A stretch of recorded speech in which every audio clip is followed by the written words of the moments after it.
सत कैवल साहिब परम गुरु श्रीमद करुणा सागर महाराज की दया से जगत गुरु श्री अविचल देवाचार्य महाराज के आशीर्वाद से आज हम पुनः फिर से अचरज सागर ग्रंथ का जो छूटा हुआ अध्याय था उसको हम पुनः शुरू से फिर से आज प्रारंभ करने जा रहे हैं। और आज अचरज सागर का 13वां जो अचरज है हम उस अचरज पर विषय पर बात करेंगे। और जैसे जैसे समय मिलता गया वैसे वैसे मैं इस अचरज सागर ग्रंथ को परम गुरु श्रीमद करुणा सागर महाराज की दया से पूरा करने का प्रयास करूंगा। तो आज हम इस अचरज सागर के 13वें अचरज में कर्म के विषय पर बात करेंगे। अचरज बा परम गुरु श्रीमद करुणा सागर महाराज की अनन्य भक्ति प्रेम श्रद्धा से इस ग्रंथ का जो है लेखन किया। परम गुरु श्रीमद करुणा सागर महाराज की अटूट दया अचरज बापे रही और अचरज बा ने इस ग्रंथ के माध्यम से ज्ञान संप्रदा के अंदर एक ऐसा ग्रंथ दिया है कि इस ग्रंथ को पढ़ने के बाद, इस ग्रंथ की एक एक चौपाइयों को समझने के बाद हमें सृष्टि के सृजनहार की अद्भुत गति, उस सृष्टि के सृजनहार की विशालता का पता चलता है। और ये हमारे भीतर एक पूर्णता तय होता है कि परम गुरु श्रीमद करुणा सागर महाराज ही संसार के रचयिता हैं और वही एक ऐसे सच्चे कैवल्य ज्ञान के मुक्ति के दाता हैं जिनकी शरणागत हम लोग हैं। हमारा ये सौभाग्य हम समझते हैं। तो 13वां अचरज है, कहत सुनो दस्त्रीय तणो कर्म भरम अनुसार, जेही अचरज में आवता अंधा धुंध अपार। अचरज बा कहती है कि कर्म उत्तम मध्यम कनिष्ठ 3 प्रकार के कर्म हर प्रकार के जीव करते हैं। लेकिन इन कर्म को करने के बाद कर्म को भुगतना, कर्म को करना, कर्म को भुगतना, ये एक कर्म है। और इस कर्म के उपरांत विभिन्न मतधारी, विभिन्न संत मंत अलग अलग अपनी कर्म को करने की और कर्म को भुगतने की अलग अलग दृष्टांत, अलग अलग मत उपरांत देते हैं। पंडित ज्ञानी अनेक अनेक मत, विभिन्न प्रकार के पंडित ज्ञानी महात्मा इन कर्म को करने का, कर्म को भोगने का अलग अलग जो है विधान देते हैं। लेकिन अचरज बा कहती है कि कोई भी ऐसा संतुष्ट जवाब नहीं मिलता जिससे मुझे संतुष्टि मिले। कहती हैं जीव करत है कर्म को जेही पाप के पुण्य, जन्म दूसरों ताई को जोग मिलावत पुण्य। कि जीव कर्म करता है अच्छा और बुरा, अलग अलग घाटों में रह करके अलग अलग जो है जीव करता है। उभय योनि का जीव अलग कर्म करेगा, भोग योनि का जीव अलग कर्म करेगा। लेकिन 6 चीजें हर एक जीव को लागू है।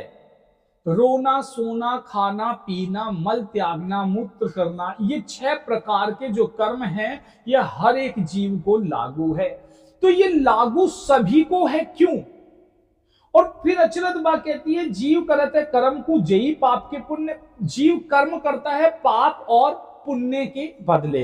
तो कुछ लोगों का मानना है पिछले जन्म के अंदर आपने ऐसा कर्म किया तो ऐसा किया, इस जन्म में ऐसा किया तो ऐसा किया। तो अचरज बा कहती है जन्म दूसरों ताही को, ठीक है दूसरा जन्म होता है जोग मिलावत को। कि मान लीजिए कोई जो है कुत्ता है वो अपने प्राण त्याग देता है तो अगले जन्म में वो मनुष्य बनता है। मनुष्य बनने के बाद अब उसको शास्त्र बताते हैं तुम पिछले कर्म के अंदर एक जो है स्वान थे। तो बता तो दिया, लेकिन इसका प्रमाण क्या है? ये मिलाता कौन है? पिछला जन्म और आगे का जन्म मिलाता कौन है? ये एक नेक कौन करता है कर्मों के कारण? कौन करता है इस कर्म को? क्योंकि कर्म करने वाला और कर्म को भुगतने वाले को दोनों को ही कर्म का ज्ञान नहीं होता। तो अचरज बा ये अचरज बताती है कि मेल मिलावत कुण, कौन मिलाता है उस मेल को? कौन मिलाएगा उस मेल को? कहा करण हार नहीं जानता, जो कर्म करता है वो तो जानता ही नहीं। जैसे मान लो कोई मनुष्य जो है कर्म करता है, खेती करता है, तो वो खेती करता है लेकिन खेती करने का ही कर्म करता है। अब उसके अंदर फसल कितनी अच्छी होगी, खराब होगी या मौसम बदलने के बाद फसल बेकार हो जाएगी, ये वो नहीं जानता।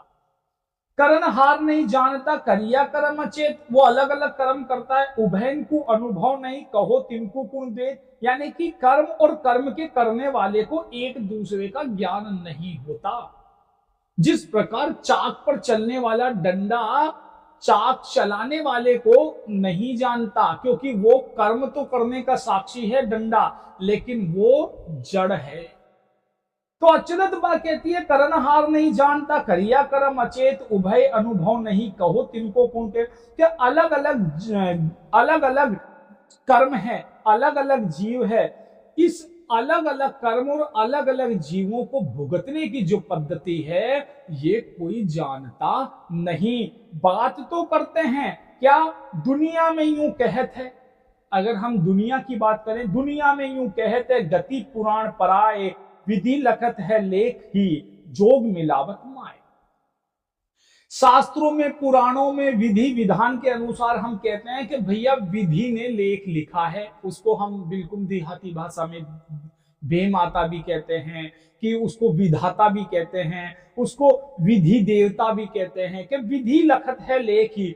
अंत में सबके पास यही जवाब है कि जो विधाता ने लिखा है, जो विधि ने लिखा है, जो भे माता ने लिखा है तुम्हारे भाग्य में, वही होगा। लेकिन अचरत बा कहती है जोग मिलावट कौन, विधि तो लेख को लिख देती है, लेकिन ये जोग कौन मिलाता है। और कहते हैं कि जो मिलाने वाला है और जो करवाने वाला है वो अलग है। तो कहा कि माया भी तो जड़ कहे ज्ञानी सकल सकोय, ज्ञानी जन कहते हैं माया जड़ है। तो फिर विधि कौन है, लेख कौन लिखता है। तो विधि जो यहां लिखा है, विधि है लेख है, यानी कि विधाता, उसको हम ब्रह्म भी कहेंगे, उसको हम ब्रह्म का घाट भी कहेंगे, यानी कि उस घाट से उत्पन्न होने वाला जीव।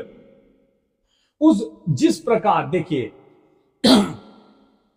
पेड़ पर लगा हुआ फल धूप से अपने अंदर जो है अवशोष लेकर के, और जीव पेड़ पर लगा हुआ फल सूर्य की रोशनी में पकता है, और पकने के बाद वो फल एक खाने योग्य बनता है।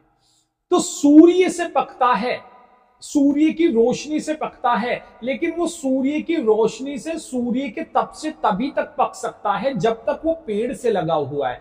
यदि वही फल उस वृक्ष से टूटकर जमीन पर गिर जाता है, धरा पर गिर जाता है, तो वही सूर्य का तप उस बीज के जीव को नाश कर देता है, सुखा देता है, उसका अस्तित्व खत्म कर देता है। यहां बात समझने वाली है कि जो पेड़ से जुड़ गया, जो समझ गया, वही पार होगा। तो अचरत बा कहती है ज्ञानी जन कहत है माया भी तो जड़ है, माया भी तो जड़ कहे ज्ञानी सकल कोय, जीव अचेत कर्म जड़, जड़ जड़ से क्या होए। तो जब कर्म भी जड़ है, माया भी जड़ है, तो जड़ जड़ से क्या होगा, जड़ जड़ से कुछ हो नहीं सकता। जिस प्रकार दो माचिस की डिब्बियां एक जगह रखने पर प्रज्वलित नहीं हो सकती जब तक कोई तिल्ली निकाल करके उसको घर्षण नहीं करेगा। तो यानी कि दो प्रकार के कर्म और जड़, माया और कर्म, ये दोनों जड़ है, ये एक दूसरे से संबंधित हो नहीं सकती। फिर कहा जो ना भुगते कर्म को ताही कहे कुण, उत्तम मध्यम चाह की करती होए अनूप। की चाह होती है कर्म की। मनुष्य जीव, ये मनुष्य तन से उत्तम मध्यम कनिष्ठ 3 प्रकार के कर्म है, तीनों ही प्रकार के शुभ अशुभ कर्म हैं। अब ये बात तो बिल्कुल सत्य है कि कर्म से ही फल को भुगतना पड़ेगा। जिस प्रकार का हम कर्म करेंगे उस प्रकार का भुगतान हमें करना पड़ेगा। लेकिन ये यहां तक तो समझ में आता है जब हम मौजूद है। जैसे जिस मान लीजिए किसी व्यक्ति ने बहुत अधिक तामसिक भोजन किया, तामसिक भोजन अधिक करने के कारण उसको जो है अधिक पीड़ा उत्पन्न हुई, उस तामसिक भोजन से उसके पेट में पीड़ा उत्पन्न हुई। तो उसको ये बात पता है कि मैंने तामसिक भोजन किया, बहुत अधिक मिर्ची का भोजन किया, तो मेरा जो है सिस्टम गड़बड़ा गया और मेरे जो शरीर की जो उर्वरक क्षमता थी वो बेकार हुई, या मेरे शरीर में कोई प्रॉब्लम हुई सिर्फ तामसिक भोजन से। यहां तक तो पता है। लेकिन अगर उसको अचानक मान लो पीड़ा उत्पन्न हो जाती है तो वो उसको पिछले जन्म से जोड़ता है कि आपको पिछले कर्म के वजह से ये पीड़ा उत्पन्न हुई। तो ये जो पिछला कर्म का जोग मिलाने का, एक मेक करने का जो संसाधन है, अचरत बा इस 13वें अचरत में यही कहती है कि ये कौन मिलाता है, ये मेरे बात बैठती नहीं शास्त्रों के अनुसार। उत्तम मध्यम चाह की, हर एक मनुष्य उत्तम मध्यम कनिष्ठ कर्म करता है, बढ़ती होए अनूप, और हर एक व्यक्ति की उत्तम मध्यम कर्म करने की वृत्ति अलग अलग है। कोई भी व्यक्ति ऐसा नहीं है जो फल ना कहे और इच्छा से जो है कर्म करे। जैसे गीता में लिखा है, मां फलेषु कदाचिनम, कर्म करो फल की इच्छा मत करो। लेकिन क्या कोई ऐसा व्यक्ति है जो कर्म करके फल की इच्छा नहीं रखता हो? यदि वो आज कबूतरों को भी दाना डालता है तो कबूतरों को भी जो है दाना डालने के बाद जो है सोचता है कि मुझे पुण्य मिलेगा।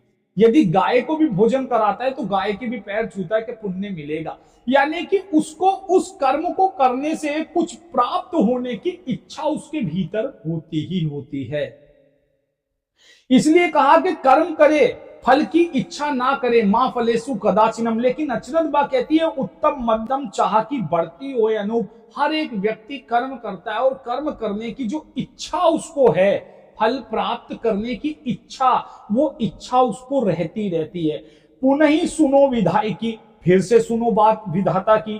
पुनः ही सुनो विधाय की, केतिक लखे अनेक, उदय अस्त लो जीव को अंत ना आवत छे। विधि ने लेख लिख दिया, सुबह दोपहर शाम। कब?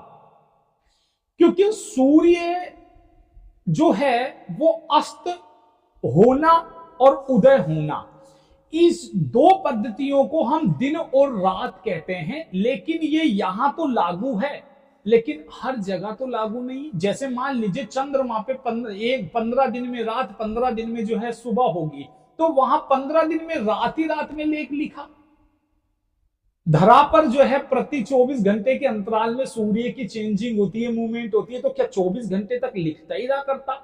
दिन में लिखा के रात में लिखा, दोपहर में। अचरत बा कहती है ये सब हमें लागू है, दिन दोपहर रात, ये सर्जनहार को तो लागू ही नहीं है, विधि के विधाता को तो लागू ही नहीं है। सूर्य का तो कभी जो है अंत है ही नहीं, सूर्य तो कभी डूबता ही नहीं। अगर यहां डूबा तो कहीं और निकलेगा। तो इसका मतलब है कि हमारी नजर के अंदर दिन और रात है, लेकिन उसकी सर्जनहार की दृष्टि में दिन रात नहीं है। तो कब लिखा लेख? पुनः ही सुनो विधाई की, लेखत लखे अनेक, उदय अस्त जो जीव की अंत ना आवत एक। कि कैसे लिखा? रात में लिखा, दिन में लिखा, दोपहर में लिखा। लखन हार के सिर कीने, लखिया लेख लखन, तीनों आद सब जीव के लखन हार कोई अन्य। भाग में लिखा है कोई कर्म है अच्छा या बुरा, ये भाग्य में लिखा है। यदि अच्छा हो गया तो हमने किया और बुरा हो गया तो भाग्य में लिखा है। जैसे किसी का विवाह हुआ, विवाह होने के बाद नहीं बनी और वो टूट गया, तो क्या कहा जाएगा? भाग्य में लिखा। तो क्या अचरत बा कहती है कि जब भाग्य में ही सब कुछ लिखा है तो भाग्य लिखने वाला कौन है और भाग्य को पिछले कर्म से जोड़ने वाला कौन है? ये अचरत है। अचरत बा को 13वें अचरत में आन ने कही तिनकी तहा, अहंकार कही सुन, जीव कर्म के संजय कारण को न पाए। जीव के कर्म करने का कारण, कर्म करना कोई जानता ही नहीं। जीव कर्म करता है, वो कर्म क्यों करता है? अपनी इच्छा शक्तियों के लिए, अपने मान सम्मान के लिए, अपनी इंद्रियों के वशीभूत होकर वो कर्म करता है। लेकिन कोई मान लीजिए मनुष्य ने खेती करी, तो क्या वो पिछले जन्म में खेती करता आता था इसलिए खेती करी? या मान लीजिए कोई शिक्षक है, तो क्या वो पिछले जन्म में कर्म करा, वो शिक्षक बना? तो जो चीज हमें शिक्षा प्राप्त करने के उपरांत हमें जो नौकरियां मिली, मान लीजिए कोई शिक्षक बना, कोई फौज में रिटायर हुआ, कोई क्या, अगर मान लीजिए कलयुग में देखा जाए तो जो कल पुर्जों का कलयुग है, इसके अंदर कोई व्यक्ति हवाई जहाज चलाना सीखा, कोई पुरुष या स्त्री ने हवाई जहाज चलाना सीखा, तो क्या पिछले जन्म में ये लिखा था कि यह हवाई जहाज चलाना सीखेगी? हवाई जहाज का आविष्कार कुछ समय हुआ। तो अचरत बात कहती है कि यही जो पद्धतियां हैं, जो शास्त्रों ने, जो मत पुराणों ने, पंडितों ने, कथाकारों ने हमें भ्रम पैदा किया, ये मेरे जचता नहीं, मेरे को इनके उदाहरण जचते नहीं। मैं परम गुरु श्रीमद करुणा सागर महाराज से ये चीज के लिए ही जो है इस ग्रंथ का वाचन करके तुम्हें बता रही हूं। आन ने कही तिनके कहा आहा काई सुनाए, जीव कर्म के संचय में कारण कोई ना जाए। कर्म करने वाला कोई जानता ही नहीं, कौन कर्म कैसा करेगा और उसका कर्म का भुगतान मुझे कब मिलेगा। मान लीजिए कोई व्यक्ति दान करता है और वो व्यक्ति दान करता है कबूतर को, बिल्ली को, कुत्ते को, गधे को, घोड़े को, तो उसको उस दान करने का पुण्य कब मिलेगा ये वो नहीं जानता। तो जब वो इतनी सी बात मनुष्य नहीं जान सकता कि हमें पुण्य कर्म कब मिलेगा, तो पिछले कर्म के अनुसार हम डॉक्टर बन गए, पिछले कर्म के अनुसार हम भुगतने लगे, तो ऐसा कहां लिखा है। कई लोग तो कहते हैं कि जो है राम अवतार में छल से वध किया, तो जो है कृष्ण अवतार के अंदर जो है उसे भुगतना पड़ा। तो ये एक भ्रम है। गोल गोल गति गर्भिता जावत जहां ताए, आद अंत की मध्य में तपता भाग्य विलाए। गोल मोल है, अचरतबा कहती है गोल गोल गोल गत गर्भिता जावत जगत पसाए, आद अंत की मध्य में उत्पत भाग्य विलाए। जन्म लिए मरे मगर जन्म के कारण तक पहुंचता कोई नहीं। जन्म लिया मर गया, जन्म उत्पन्न क्यों हुआ और मरने के बाद कहां गया, इस कारण तक कोई पहुंचता ही नहीं। तो जो जन्म लिया जब तक तो संबंध है, जन्म से लेकर के वो मृत्यु तक तो आपको दिखाई देता है। मृत्यु के उपरांत और पुनः जन्म के उपरांत का जो बीच का डिस्टेंस है वो कहां है, वो किसने लिखा, वो कैसे लिखा, उसकी गति को कोई समझ नहीं सकता। अचरत बा कहती है यही अचरत है। आदि अंत की मध्य में उत्पत थाए विलाए, कि आदि अंत के मध्य में कहां था वो, कैसे मिलेगा। आदि अंत के मध्य में उत्पन्न थाए विलाए।